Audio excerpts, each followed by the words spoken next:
নমস্কার বন্ধুরা, welcome to election mania channel.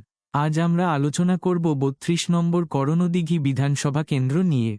২০১৪ সালের লোকসভা নির্বাচনে এই কেন্দ্র থেকে তৃণমূলের প্রাপ্ত ভোট ১১.৪%, বিজেপির প্রাপ্ত ভোট ১৭.৬২%, বামফ্রন্টের প্রাপ্ত ভোট ৩৬% এবং কংগ্রেসের প্রাপ্ত ভোট ২৮.28%। এই কেন্দ্র থেকে বামফ্রন্টের মোহাম্মদ সেলিম, কংগ্রেসের দীপা দাসমুন্সির থেকে ১০,৮৯৪ ভোটে এগিয়েছিলেন। ২০১৬ সালের বিধানসভা নির্বাচনে এই কেন্দ্র থেকে তৃণমূলের প্রাপ্ত ভোট ২৪.০৫%, বিজেপির প্রাপ্ত ভোট ২৪.৩৬% এবং বামফ্রন্ট ও কংগ্রেসের মিলিত প্রাপ্ত ভোট ৪২.৬৫%। এই কেন্দ্র থেকে বামফ্রন্টের আলী ইমরান রামোজ বিজেপির অসীম কুমার মৃধাকে ২৭,৫২৯ ভোটে পরাজিত করেন। ২০১৯ সালের লোকসভা নির্বাচনে এই কেন্দ্র থেকে তৃণমূলের প্রাপ্ত ভোট ৩৫.৯৫%, বিজেপির প্রাপ্ত ভোট ৩১.১৯%, বামফ্রন্টের প্রাপ্ত ভোট ২৪.৫৯% এবং কংগ্রেসের প্রাপ্ত ভোট ৪.৪৯%। এই কেন্দ্র থেকে তৃণমূলের কানাইলাল আগরওয়াল বিজেপির দেবশ্রী চৌধুরীর থেকে ৭,৮২৫ ভোটে এগিয়েছিলেন।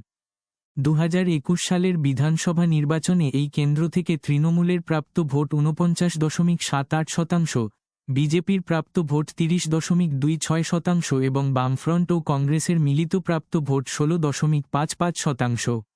এই কেন্দ্র থেকে তৃণমূলের আজাদ মিনহাজুল আরফিন বিজেপির শচীন প্রসাদকে ৩৩,৮৩৭ ভোটে পরাজিত করেন। ২০২৪ সালের লোকসভা নির্বাচনে এই কেন্দ্র থেকে তৃণমূলের প্রাপ্ত ভোট ৩৩.০৯%, বিজেপির প্রাপ্ত ভোট ২৯.২১%, বামফ্রন্ট ও কংগ্রেসের মিলিত প্রাপ্ত ভোট ৩৩.৭৫%। এই কেন্দ্র থেকে কংগ্রেসের আলী ইমরান রামোজ তৃণমূলের কৃষ্ণ কল্যাণীর থেকে ১,১৭২ ভোটে এগিয়েছিলেন।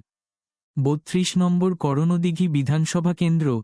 ২০২৬ সালের বিধানসভা নির্বাচনে এই কেন্দ্র থেকে সম্ভাব্য বিজয়ী কে হতে চলেছে? এই কেন্দ্রের মোট ভোটার ২,৪৬,৫০৯। এই কেন্দ্র থেকে তৃণমূলের সম্ভাব্য প্রাপ্ত ভোট ৪৪.১৪% ও বিজেপির সম্ভাব্য প্রাপ্ত ভোট ৩৩.৯৩%।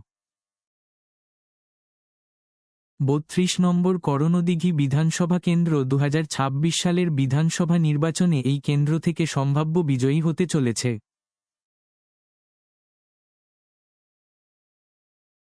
এখন পর্যন্ত আলোচিত ৫২টি কেন্দ্রের ফলাফল।